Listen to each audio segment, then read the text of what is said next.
आपल्या बहुसंख्य मताने ठराव क्रमांक पहिला पास झालेला आहे विद्यमान इमारतीची स्थिती, त्याबद्दल सर्वांचे अभिनंदन करते. आणि यानंतर आता दुसरा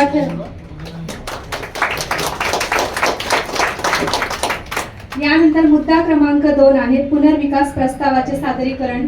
मी माननीय सुदर्शन सरांना विनंती करेल की हा सुद्धा मुद्दा आपणच पुढे विस्तारित करावा. थँक्यू. पुनर्विकास प्रस्तावाचे सादरीकरण. महाराष्ट्र सहकारी संस्था अधिनियम 1960 दिनांक 4/7/2019 शासन निर्णय व प्रचलित विकास नियंत्रण नियमावलीनुसार पुनर्विकासाचा प्रस्ताव सर्वसाधारणपणे सभेसमोर मांडणे. इंग्लिशमध्ये कोणाला हवं आहे याचं meaning? So redevelopment proposal presentation to place before the general body the proposal to undertake redevelopment as per the provision of the NCS Act GR dated 4th July 2019 and the applicable development control regulations. So याच्यामध्ये मी आता मराठीमध्ये सांगतो, नंतर इंग्लिशमध्ये सांगतो. पुनर्विकास, आता सर्वांनी पहिल्या प्रस्तावाला मान्यता दिल्यामुळे आपण आता प्रस्ताव क्रमांक 2 कडे जातोय. तर सोसायटी रिडेव्हलपमेंट जी होत आहे त्या रिडेव्हलपमेंटच्या काही मार्गदर्शिका आहेत सरकारने दिलेल्या आहेत. काही मार्गदर्शिका राज्य सरकारच्या आहेत, काही मार्गदर्शिका केंद्र सरकारच्या असतात, काही मार्गदर्शिका हाऊसिंग कोऑपरेटिव्ह हाऊसिंग सोसायटीच्या असतात. वेगवेगळ्या सोसायटीज, वेगवेगळ्या कोऑपरेटिव्ह हाऊसिंग सोसायटीज वेगवेगळ्या नियमामध्ये येतात. मागे झालेल्या मीटिंगमध्ये मी सांगितलं होतं की 2020-21-22ला जो काय आपण फिजिबिलिटी रिपोर्ट केला होता तो पुणे म्युनिसिपल कॉर्पोरेशनच्या नियमामध्ये अधीन राहून केलेला होता. त्यानंतर बरीच डेव्हलपमेंट झाली. पुणे हे स्मार्ट सिटीनुसार मेट्रो सिटीजमध्ये पण म्हणजे मेट्रो फॅसिलिटीमध्ये पण येते. त्यानुसार जो काय आपण अभ्यास केला होता मेट्रो गॅझेटचा, त्यानुसार जे मी काही मागच्या वेळेस मत मांडलं की आपला प्लॉट आणि आपल्या प्लॉटचा एरिया आणि समोरचा असलेला रोड विड्थ हा मेट्रो गॅझेटच्या अंतर्गत येत असल्यामुळे आपण त्या गोष्टीसाठी पात्र ठरवत आहोत. तर पहिल्यांदा पुणे म्युनिसिपल कॉर्पोरेशनच्या बाबतीमध्ये आपण आधी सुरुवातीला अधीन राहून एक फिजिबिलिटी रिपोर्ट बनवला. त्यानंतर मेट्रो गॅझेट आल्यामुळे आपण त्या मेट्रो गॅझेटच्या नियमामध्ये येतो का याची आपण पडताळणी केली आणि बऱ्यापैकी मॅक्सिमम रूल्समध्ये आपण मेट्रो गॅझेटमध्ये येत आहोत. आपल्या बाजूची सोसायटी पण रिडेव्हलपमेंटमध्ये जाते. तसंच मी तुम्हाला सांगितलं होतं की आपण मेट्रोच्या कॉरिडॉरपासून जर 500 मीटरच्या आत असेल तर आपल्याला 4 FSI मिळतो. पण ॲट द सेम टाइम तुमच्या समोरची रोड विड्थ पण 4 FSI का अप्लिकेबल होते की नाही याचे आपल्याला चाचपणी करावं लागेल. कारण आपल्या घरासमोर आपल्या सोसायटीसमोरचा रोड काही आपण डेव्हलपमेंटसाठी दिलेला होता प्लॉट. तर त्यानुसार आपण कुठल्या क्रायटेरियामध्ये येतो याच्यासाठी आपल्याला metro gazette time to time त्याचा जे काही तज्ज्ञ लोक आहेत ते त्याच्यासाठी आपल्याला मार्गदर्शन करतील. त्यामधून जो काही FSI मिळेल आणि जे काही आपण पुनर्विकास करूया आणि पुनर्विकास जसं सांगितलेलं आहे पारदर्शक नियमानुसार आणि बायलॉजनुसार जी काही आपण डेव्हलपमेंट करूया त्या डेव्हलपमेंटमधून सोसायटीला काय जे काही पात्रता आपल्या सोसायटी मेंबरच्या इंटरेस्टमध्ये मॅक्सिमम काय घेता येईल याची आपण एक्सपर्ट कमिटी थ्रू किंवा एक्सपर्टीज थ्रू आपण त्याची चाचपणी करणारच आहोत. आणि त्याच्यानुसार एक अंदाज पाहून जसं मी तुम्हाला सांगितलं की 4 FSI येऊ शकतो आपल्या सोसायटीसाठी 40,000 स्क्वेअर फूटसाठी. त्या 4 FSI मॅक्सिमम किती येऊ शकतो बाबा 1.5 1.75. जर आपल्याला 4 नाही दिला जसं बाजूच्या सोसायटीमध्ये 3.6 दिला तर आपल्याला 1.5 मिळतो का 1.75 मिळतो का हा जो काही आपला स्ट्रॉंग निगोशिएशनचा पॉईंट राहील. जी काही नवीन डेव्हलपर ऑन बोर्ड येतील आणि आपल्या सोसायटीच्या ज्या काही एक्सपेक्टेशन्स आहेत प्रत्येकाच्या त्यांचा सरासर विचार करून त्याच्यामधून आपल्याला काय आउटकम घेता येईल त्याचा आपण पूर्णपणे प्रयत्न करू. तर मला असं वाटतंय की म्हणजे मला असं म्हणण्यापेक्षा नियम काय सांगतो, नियम हेच सांगतोय की मेट्रो गॅझेटनुसार जर आपण सोसायटी डेव्हलपमेंटला जर अप्रोच केलं तर आपल्या पार्ट्यामध्ये प्रत्येकाच्या पार्ट्यामध्ये काही ना काही एक चांगलं सोसायटीच्या मेंबर्सच्या पार्ट्यामध्ये काही ना काही चांगलं जाईल. त्याच्यामुळे आपण मेट्रो गॅझेट कसं आपण त्याच्यासाठी इलिजिबल होईल हे आपण तज्ज्ञ व्यक्तींकडनं आपण त्याच्यावरनं त्यांची मदत घेणारच आहोत. बऱ्याचपैकी मागील गोष्टी पण आपण सांगितल्या की जसे शॉप ओनर्स पण आहेत आपल्या सोसायटीमध्ये त्यांच्यासाठी पण एक मेट्रो गॅझेटमध्ये एक क्रायटेरिया लिहून दिलेलं आहे. त्यानुसार शॉप डेव्हलपमेंट्स पण होतील. पुणे ही स्मार्ट सिटीमध्ये काउंट केलं जाते त्याच्यामुळे पार्किंग्स आहेत, ग्रीन एरिया आहे, ग्रीन पार्क सोसायटी आपलं नाव आहे. आपल्याला किती maximum green park green area ठेवायचा त्याच्याबद्दल पण नियमावली दिलेली आहे. आणि त्यानुसार ज्या काही रूल्स रेग्युलेशन्स असतील UDC पीआरचे आणि मेट्रोचे त्याच्यानुसारच आपण आपली डेव्हलपमेंट करणार आहे. ही डेव्हलपमेंट पूर्णपणे आपण कायद्याच्या स्वरूपात आणि ट्रान्सपरंट पद्धतीनेच करणार आहोत, जसं रिझॉल्युशन नंबर 1मध्ये सांगितलेलं आहे. तर अशी एक सोसायटीची पुनर्रचना आणि पुनर्विकासासाठी आपल्याला एक तुमच्या सर्वांची मान्यता हवी आहे. मी रिझॉल्युशन नंबर 2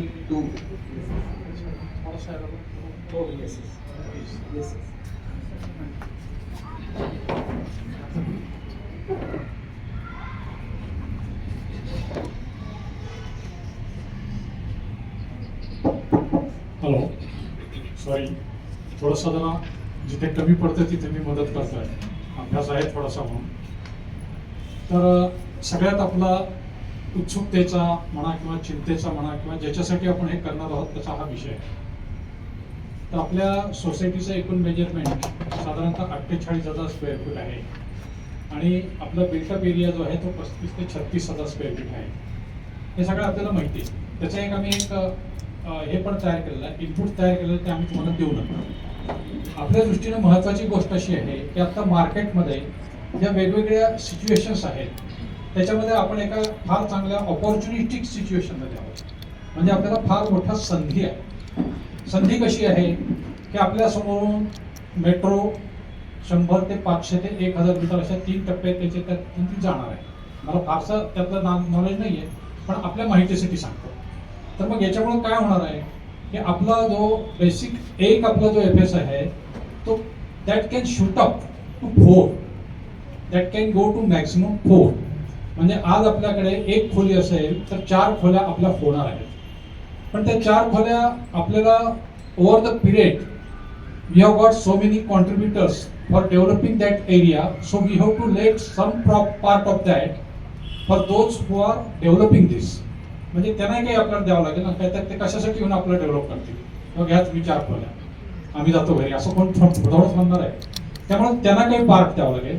तर या सगळ्या निगोशिएशन्समध्ये आम्ही जी निगोशिएशन्स करू, we guarantee you we are negotiating on behalf of you. आम्ही तुमच्या वतीनं पै आणि इंच लढवणार आहोत. त्याच्यामुळं आम्हाला असं वाटतंय, मला सुदर्शनजींनी सांगितलेलं आहे सगळं, की सुदर्शनजींनी असं सांगितलंय की साधारणतः आपल्याला 1.8 to 2 असा आपल्याला आपल्या वाट्याला मिळणार आहे. म्हणजे where there is 4 that can be even 3.5. 3.5 असेल तर आपल्याला साधारणतः 1.75 मिळेल. 4 असेल तर 2 मिळेल. म्हणजे मिनिमम आपल्याला अर्ध मिळणार आहे. परंतु आम्ही काय करणार आहोत, आम्ही ज्यावेळेस बसतो त्यावेळेस आम्ही म्हणतो की आम्हाला नाही, जरा अजून 5-10% आमच्या पदरात टाका. अशा पद्धतीने आपण निगोशिएट करणार आहोत. तुम्ही सगळ्यांनी सुद्धा यावेळेला आपल्याला स्ट्रेंथ दाखवायची आपल्याला. आणि ज्या वेळेला अशा प्रकारचे बिल्डर बरोबर आपले ॲग्रीमेंट होतील किंवा बिल्डर बरोबर आपण ज्यावेळेस निगोशिएशन करू, एक लक्षात घ्या, आपल्या मनामध्ये कुठेही शंका ठेवू नका. आम्ही तुमचे कितीही विश्वासपात्र असलो, काही असलो तरी कायद्याच्या चौकटीत सगळ्या गोष्टी तुमच्या संरक्षणासाठी होणार आहेत.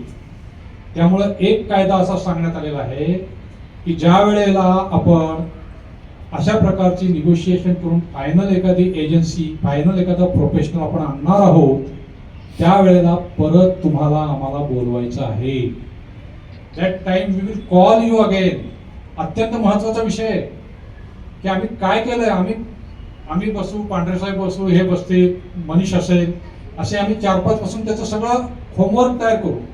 मग आम्ही प्री बिडिंग करू, त्याच्यानंतर आम्ही प्री क्वालिफिकेशन करू, बिडिंग करू, त्याच्यामध्ये आम्ही शॉर्ट लिस्टिंग करू आणि मग त्याच्यातून जे काही 2-4 आम्हाला मिळेल त्याचं आम्ही रिडिंग करू आणि मग सगळं त्याच्यानंतर त्याचा आता काल पांढरे साहेबांनी जवळपास काहीतरी 15-16 पेजेसचं एक कन्सिव्हिंग केलेलं आहे. मी खूप आग्रह धरत होतो, कन्सिव्ह म्हणत होतो. आता त्यांनी मला कन्सिव्ह करून दिलंय. तर ह्या कन्सिव्हिंगच्या याच्यावर आम्ही त्या फुटपट्टीवर ते मोजून बघू की whether those builders are giving us what exactly what. आम्हाला काय पाहिजे ते देत आहेत का, म्हणजे आम्हाला त्यांची काय म्हणते पात्रता कळेल आम्हाला. तर हे सगळं करत असताना तुमच्या दृष्टीनं अत्यंत आश्वासक भाग जर कोणता असेल, 2 गोष्टी लक्षात ठेवा. म्हणजे as of now I am not committing, परत सांगतो, but that is the market scenario. म्हणजे हा मार्केटमधला सिनेरिओ, मार्केटमध्ये आता चाललेला हा ज्याला काय म्हणतो वळण आहे, वळण मार्केटचं. मार्केटच्या वळणामध्ये आपल्या परिस्थितीमध्ये साधारणतः 4 FSI मिळणार आहे आणि निगोशिएशन करून तो 2 आपल्या पदरात पडणार आहे. Clear? Are you please you got my point? कोणाला कळालं नाही त्यांनी मला परत सांगा. मी वैयक्तिक येऊन तुम्हाला ते एक्सप्लेन करा. हा एक भाग आहे. आता हे कसं आहे की हे 99% ज्याला काय म्हणतो आपण त्याला एक त्याच्यातली एक हे आहे म्हणजे निश्चितता आहे. 1% अनिश्चितता त्यात आहे. म्हणजे पण ती 1% अनिश्चितता म्हणजे काय आहे की 2चं कदाचित 1.90 होईल, 2चं कदाचित 1.80 पण होईल, पण 2चं आम्ही 1.5 नाही होत. एवढी एक गॅरंटी तुम्हाला देतो. हा एक भाग लक्षात आला. आता दुसरा भाग की या टप्प्यावर आम्हाला परत एकदा तुम्हाला बोलवावं लागणार आहे आणि ती प्रक्रिया कोऑपरेटिव्ह डिपार्टमेंट यांनी असं सांगितलंय की तुम्ही मीटिंग बोलवायची, त्याच्यामध्ये हे पास करायचं, त्यांना समजावून सांगायचं, पास करायचं आणि त्यावेळेला कोऑपरेटिव्ह डिपार्टमेंटचा एक डेडिकेटेड ऑफिसर इथं बसलेला असेल. म्हणजे यू आर बिईंग टेकन, आमच्यावर नाहीये सगळं, फक्त कोऑपरेटिव्ह डिपार्टमेंटचा ऑफिसर सुद्धा तिथे असणार आहे. तर या सगळ्या गोष्टींची पारदर्शक प्रक्रिया असेल. पारदर्शकतेच्यावरून मला आठवलं की गेल्या 7 महिन्यामध्ये आम्ही जेवढी पारदर्शकता आणि जेवढी सिस्टीम दाखवलेली आहे ग्रीन पार्कच्या इतिहासामध्ये आतापर्यंत कुणीही दाखवलेली नाही. तुम्हाला माझं नम्र आव्हान आहे, कुणी जर पारदर्शकतेचा येऊन गप्पा तुमच्यासमोर मारत असेल तर कृपया त्या इग्नोर करा. मला कुणाला इथे निर्देश करायचा नाही. We are totally rather I have come in fray, I have come in circle only on the condition जर इथे पारदर्शकता आणि सिस्टीमचं आणि डिसिप्लिनचं जर महत्व असेल तरच मी ते थांबेल. अदरवाईज मी चाललो म्हणजे मी चाललो बऱ्याच वेळा कसं ते देवेंद्र फडणवीस म्हणतात मी परत येईन, तसं मी वारंवार म्हणत असतो मी जाईन. तर तसंही काही समजू नका कृपा करून.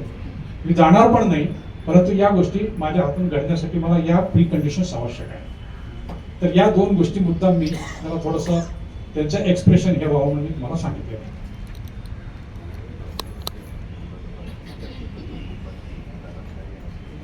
Okay.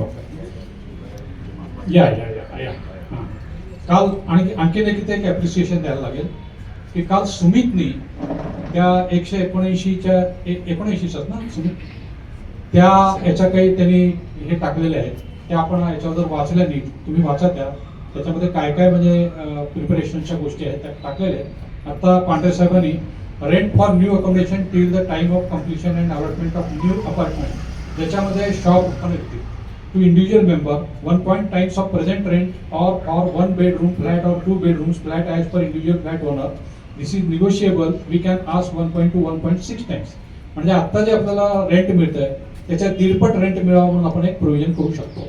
Alternately here is proposal by developer in Kothur area to enable the members to make arrangement for temporary alternative accommodation. The developer shall pay to monthly license fees to directly members of the society as follows. First year, second year and third year. या सगळे details आपण त्या याच्यामध्ये हे फक्त त्यांनी मला spell out करून सांगितलेलं आहे. So see how you are concern. Can you disbelieve us? Is there any person to disbelieve us? रात्र काम करून रात्री आपल्या याच्यावर हे करून या पद्धतीनं सगळं हे करतायत आणि सगळ्या गोष्टी चेनमध्ये आणून त्याचा प्रयत्न आपण करतो आहोत. त्याच्यामुळे मला नम्रपणाने म्हणायचं आहे की आपण या सगळ्या गोष्टींना सपोर्ट करावा. शंका असतील तिथे बरोबर त्या विचाराव्यात. आपल्यासाठी आणखीन एक सोय केलेली आहे की आपण कोऑर्डिनेटर्स दिलेले आहेत. ती कोऑर्डिनेटरची नावं शेवटी सांगितली जातील, ती फॉरएव्हर असतील. म्हणजे आपल्या 4-5 जणांचा एक गट नायक तो तुम्हाला या सगळ्या गोष्टी समजावून सांगेल. एनिवे गो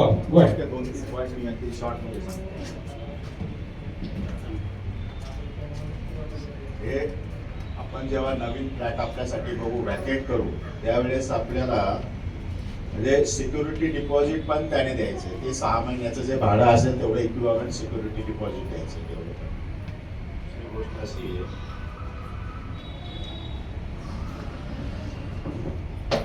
इंटरेस्ट फ्री सिक्युरिटी. दुसरी गोष्ट आहे ब्रोकरेज, म्हणजे जे काही आपल्याला फ्लॅट बघताना आपल्याला एजंटला पैसे द्यावे लागतात ते पण देणार. म्हणजे अशा कंडिशन्स आहेत, आपण ते निगोशिएट करणार आहे. शिफ्टिंग चार्जेस आहेत काय ते बरेच येतात. त्या सोसायटीने साधारणतः 45,000 ते 50,000 घेतलेले प्रत्येक मेंबरसाठी. म्हणजे जे कोथरूडला जे अग्रीमेंट झाले त्यातले पॉईंट निवडून नंतर इनकन्व्हिनियन्स मनी हार्डशिप हे जे चार्जेस आहेत त्यांनी प्रत्येकाला 3,33,000 दिलेले आहेत. आता आपल्याला निगोशिएट करावं लागतील इथं काय. मी एक उदाहरण सांगतो याचं. नंतर कॉर्पस फंड जो मला वाटतं तो मेंटेनन्स साठी जो वापरतात तो पण त्यांनी 3.33 लॅक्स मला काय वाटतं की आपण हा याच्यावर टाका, जनरल याच्यावर टाका. आणि कॉर्पस फंड म्हणजे प्रत्येक इंडिव्हिज्युअल आपल्याला जो पुढं काय मेंटेनन्स लागेल त्याचा तो प्रत्येक अपार्टमेंट वाईज तो भरेल बिल्डर आणि नवीन येणाऱ्या लोकांसाठी तो त्यांच्याकडून घेईल. असं टोटल डिपॉझिट प्रत्येकी 3.33 त्यांनी दिलंय. आपल्याला निगोशिएट करून आपण काय 2 लाख ठरवायचं काय ठरवायचं ते आपण नंतर. पण ह्या ज्या अटी आहेत की आपल्याला जेव्हा फ्लॅट सोडायचा आहे कुणालाही इनकन्व्हिनियन्स होऊ नये यासाठी हे प्रोव्हिजन्स आहेत.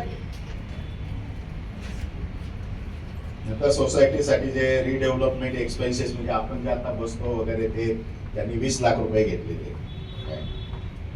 हे महत्वाचे पॉईंट आहे. हे कमिटी घेणार नाही, सोसायटीच्या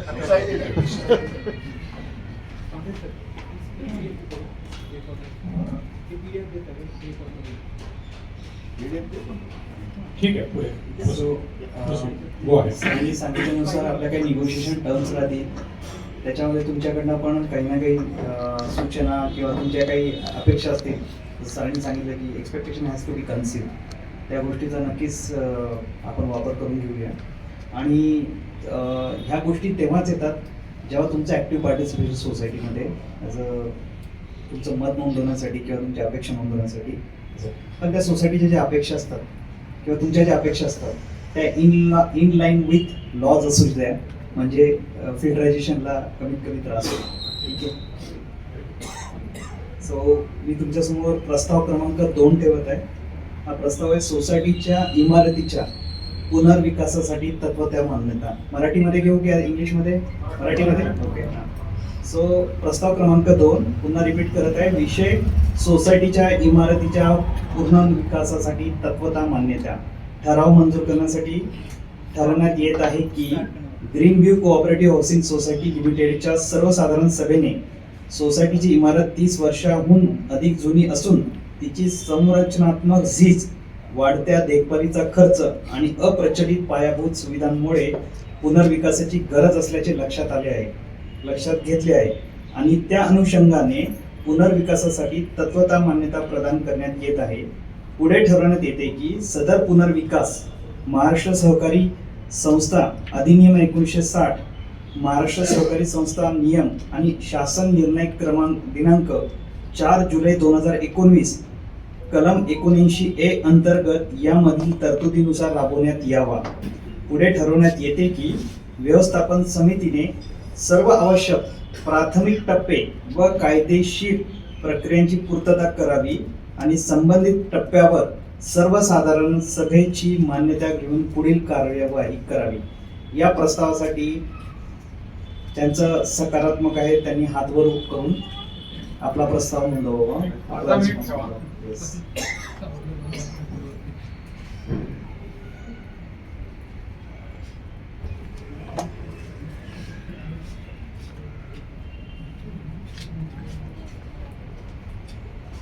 खाली आहे मॅडम, तुमचा खाली आहे. हां, वर ठेवा.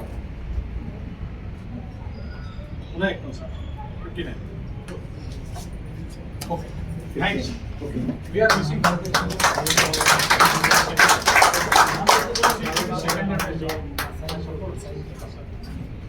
सेकंडिंग केलं नाही का?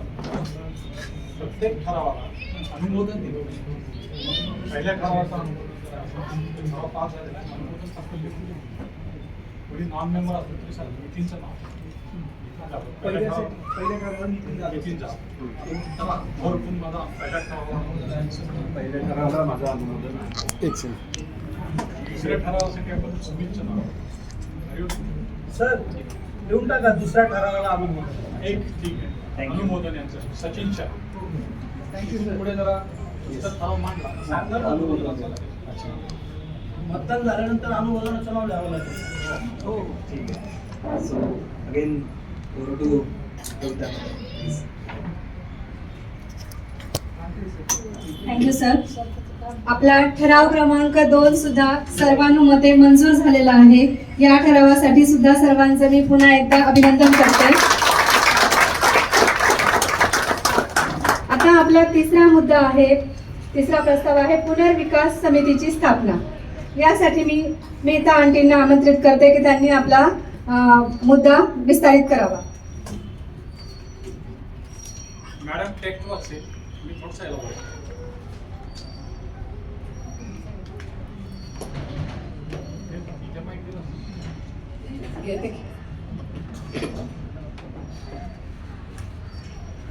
पुनर्विकास समितीची स्थापना करण्यास मान्यता देणे हा मुद्दा क्रमांक 3 आहे.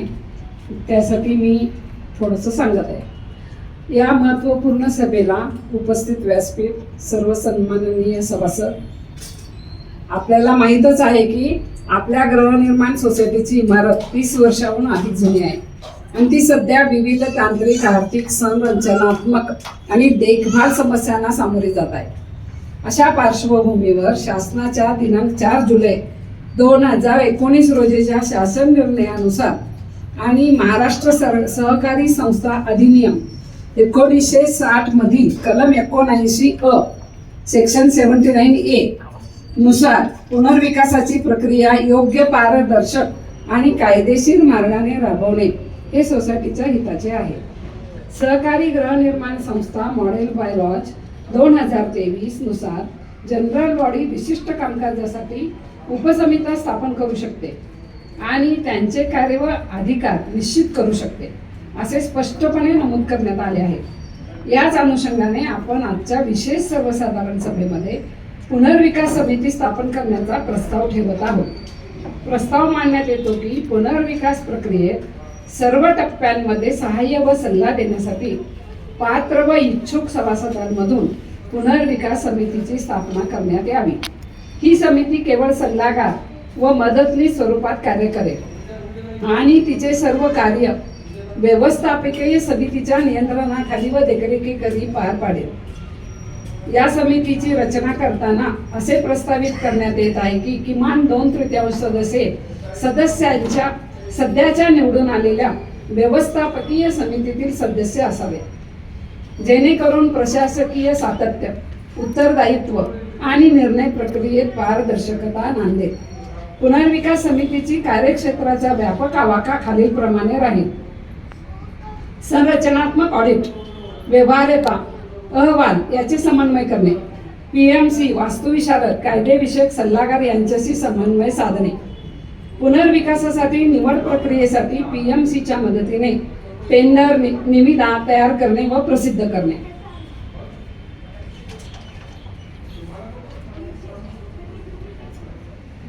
बिडिंग व डेव्हलपर निवड प्रक्रियेत पारदर्शकता सुनिश्चित करणे.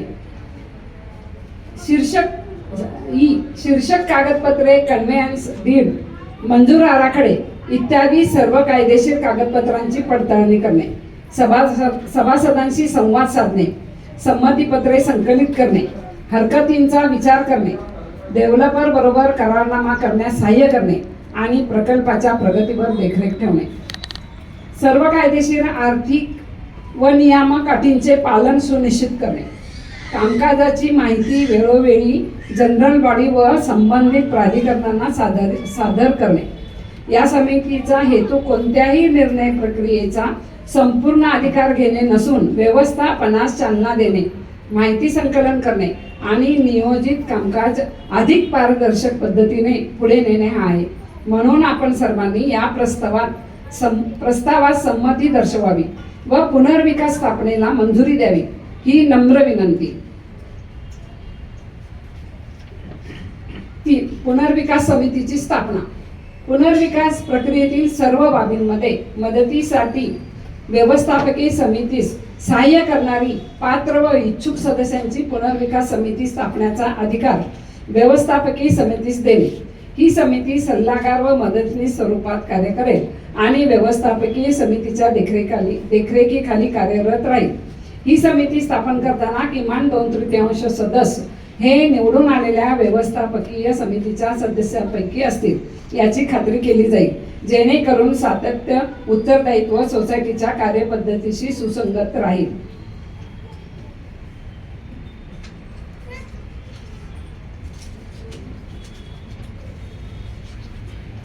विषय पुनर्विकास समितीची रचना. ठराव मंजूर. ठरवण्यात येते की green view cooperative housing society लिमिटेडच्या प्रस्तावित पुनर्विकासाशी संबंधित सर्व बाबतीत व्यवस्थापन समितीस सहकार्य करण्यासाठी एक पुनर्विकास समिती गठीत करण्यात यावी. पुढे ठरवण्यात येते की ही पुनर्विकास समिती सल्लागार व समन्वयक भूमिकेत कार्य करेल आणि ती व्यवस्थापन समितीच्या मार्गदर्शनाखाली व देखरेखीखाली कार्यरत राहील. व्यवस्थापन समितीचे निर्णय व अधिकार यावर कोणत्याही प्रकारे वर्चस्व गाजवण्याचा अथवा हस्तक्षेप करण्याचा अधिकार या समितीस नसेल. पुढे ठरवण्यात येते की शासन निर्णय 4/7/2019 नुसार पुनर्विकास समितीमध्ये किमान 2/3 सदस्य हे निवडून आलेल्या व्यवस्थापन समितीमधून असावेत, जेणेकरून कामकाजामध्ये सातत्य, पारदर्शकता, जबाबदारी व व्यवस्थापन समितीशी रचनेशी सुसंगती राखली जाईल. पुढे ठरवण्यात येते की या समितीच्या सदस्यांची नावे व समितीची रचना सभेच्या ठरावात नमूद करण्यात यावी व ती सोसायटीच्या नोंदवहीमध्ये व सूचना फलकावर प्रदर्शित करण्यात यावी. मी आता नावं सांगत आहे.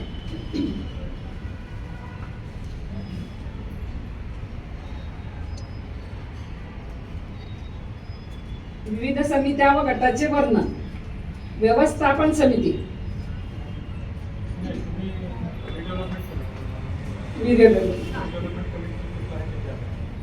पुनर्विकास समिती.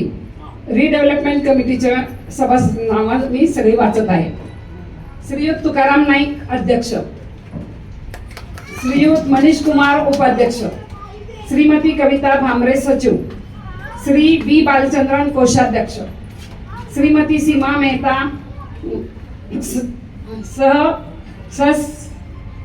सेक्रेटरी, नंदकुमार सातव SP असं लिहिलेलं.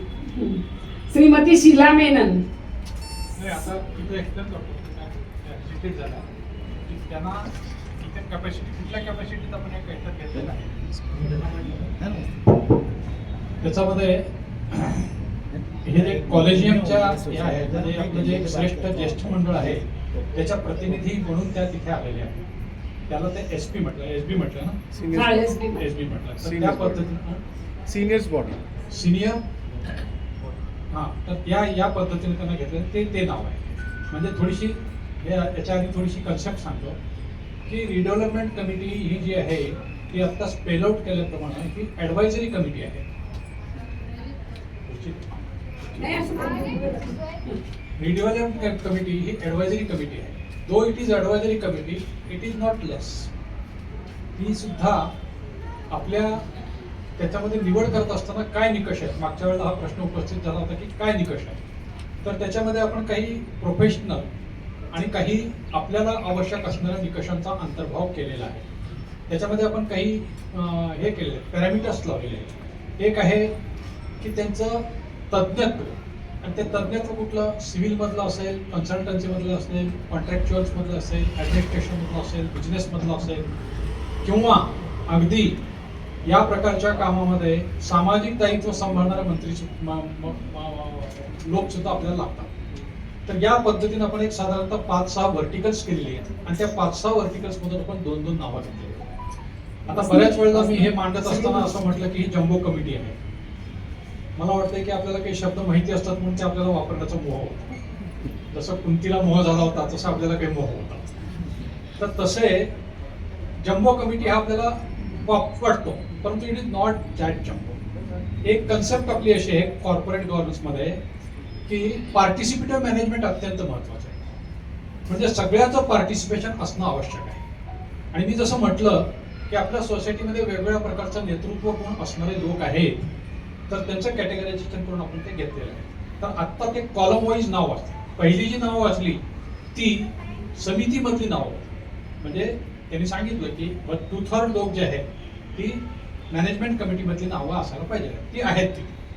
त्याच्यानंतरची जी नावं आहेत ती आता अशा व्हर्टिकल्समधली नावं आहेत. म्हणजे ॲडमिनिस्ट्रेशन मधले कोणी असतील, कॉमर्स मधले कोणी असतील, याच्यामधले असतील, सिव्हिल मधले असतील, कॉन्ट्रॅक्टर मधले असतील आणि कन्सल्टन्सी मधले असतील, या सगळ्यांना आपण तिथे अंतर्भाव केलेला आहे. आणि महत्त्वाचं म्हणजे याच्यामध्ये नॉन मेंबर्स सुद्धा आहे, पण तो एक्सेप्शनल आहे. म्हणजे they have got very exceptional quality. उदाहरणार्थ Reena, she has been working in that field for many years, so she has been added in this committee. पुढेच एक मिनिट, नाव घेतल्यानंतर थोडा पॉज पाहिजे, सगळ्यांना लक्षात आलं पाहिजे कोण कोण आहे. बरं. एक नाव घेऊन थांबत किंवा त्यांनी उठून उभा. हां, सगळ्यात चांगलं राहील की जो ज्याचं नाव घेतलं जाईल त्यांनी उठून उभं राहायचं आणि त्यांनी हात वर केला. मी हात वर केल्याचा अर्थ असा की मी ते ऍक्सेप्ट केलं. पुन्हा पहिल्यापासून. नाही, आता पुढच्या नावापासून. श्रीमती सीमा मेहता SP, नंदकुमार सातव SB, श्रीमती शीला मेनन,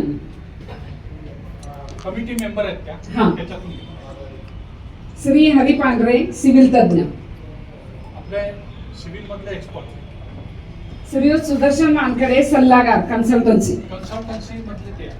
जे वर्टिकल्स मी सांगितले त्यातल्या वर्टिकल्स मध्ये ते तज्ञ. श्री राजू लोखंडे सल्लागार कन्सल्टन्सी, वेगवेगळ्या प्रकारच्या कन्सल्टन्सी मध्ये ते असतात, त्यांना आपण ज्ञानेश्वर लडकत सल्लागार कन्सल्टन्सी, कन्सल्टन्सी मध्ये त्यांना घेतलेलं. ते ऍग्रिकल्चरच्या याच्यामधले चांगले हे आहेत, त्याच्यातून त्यांना श्रीयुत अभय उपाध्याय आर्थिक फायनान्स एक्सपर्टीज, त्याच्यामध्ये बाहेर भरपूर मार्केटमध्ये वेगवेगळ्या प्रकारचे ट्रान्झॅक्शन ते करत असतात, त्याच्यावरून त्यांना पण घेतलं. व्यवहार ज्ञान आहे. श्रीमती रूपा दलवी आर्थिक फायनान्स एक्सपर्टीज, त्या चांगल्या ग्रॅज्युएट आहेत आणि बँकिंगशी त्या निगडीत असल्यामुळे त्यांचं नाव आहे. श्रीयुत संतोष मते सामाजिक नेतृत्व सोशल लिडरशिप, सोशल लिडरशिप आपल्याला या ठिकाणी एक म्हणजे तुम्ही उभे राहता. आपण ज्या आता इथे ज्या मोक्याच्या याच्यावर आपण काम करतो आहोत तिथे आपल्याला अनेक थ्रेट्स येऊ शकतात.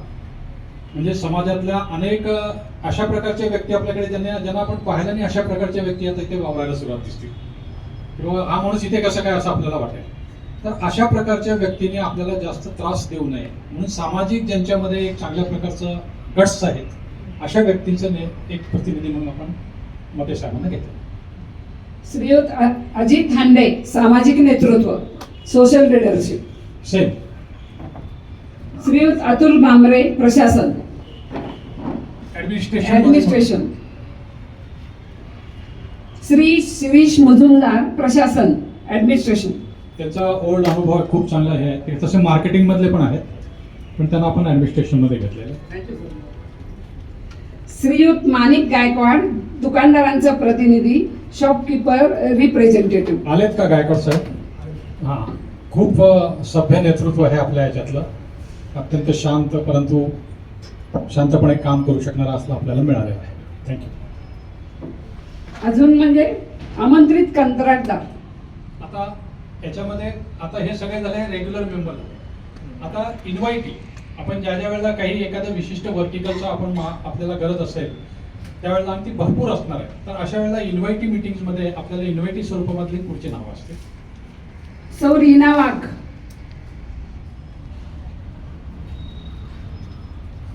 श्री अनिल जाधव अनिलचा सर्वांना परिचय आहे. समन्वयक. हां, आत्ता कोऑर्डिनेटर म्हणून मी आत्ता जो एक उल्लेख केला की आपल्याला आपल्या इंटरनल ही सगळी आपण एक्सटर्नल व्यवस्था बघितलेली. आता इंटरनली आपल्याला आपल्या सदस्यांना काही समस्या उद्भवल्या, काही त्यांना असं वाटलं की काय चाललंय बाबा आम्हाला काहीच माहिती नाही, 15 दिवस काय झालं आम्हाला माहिती नाही.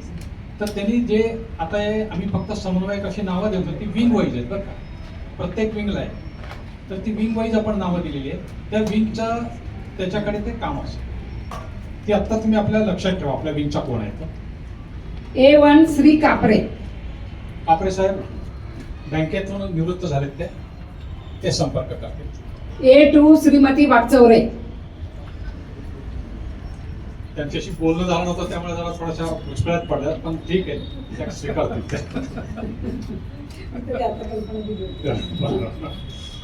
B1 श्री पंकज व्यास किंवा अंकल तुम्ही.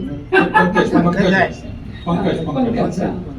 B2 श्री सचिन शाह प्राध्यापक आहेत B2 मध्ये ते कोऑर्डिनेट करते. सी श्री गोपाल अय्यंगार. सी मध्ये गोपाळ अय्यंगार आहे. Surprising. There are so many surprises to come. Please wait. Okay. ठराव मांडलेला आहे, नावं हे केलेली आहेत. आपल्याला काही बोलायचं असेल, कोणाला काही सांगायचं असेल तर जरूर सांगा. हा थोडासा असा एक विषय आहे, याच्यावर आपण 1-2 मिनिटं आपल्याला काही सांगायचं असेल तर सांगू शकतो, अन्यथा सेकंडिंग करू आपण.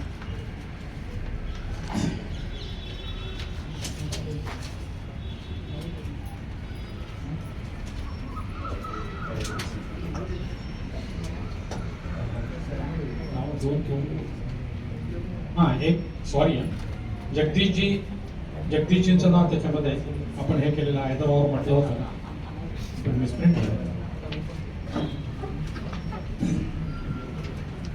जगदीशजी सातव आहे, तिथे नाव टाकून द्या. जगदीशजी सातव या ठिकाणी आहेत. त्यांच्या अनुभवाचा आपल्याला उपयोग घ्यायचा आहे आणि ते मेन फ्रेममध्ये असतील. मेन याच्यामध्ये जे समिती सदस्य आहेत त्यांच्याबरोबर त्यांचं नाव आहे. रिडेव्हलपमेंट कमिटीमध्ये. परत एकदा वाचा तुम्ही. रिडेव्हलपमेंट कमिटीचं 8वं नाव वाचा. 8व्या याच्यावर असेल. कमिटी सदस्याच्या याच्यामध्ये ते असतं. Thank you and sorry.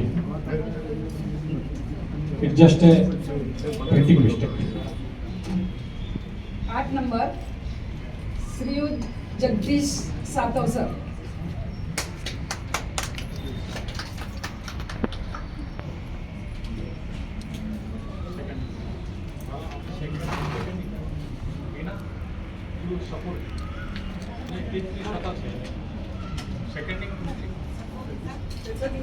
कृपया समितीतील असलेले पुढे येऊन अनुमोदन द्यावे.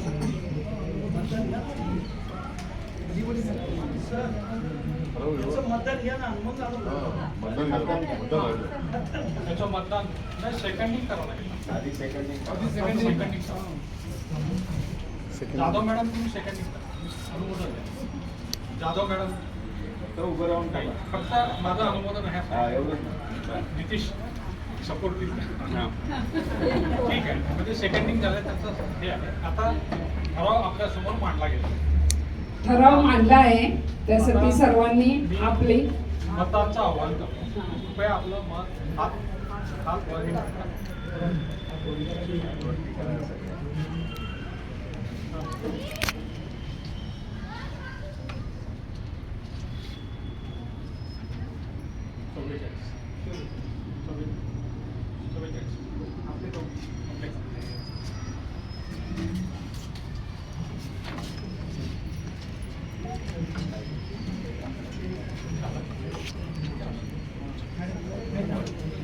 करावा मुद्दा.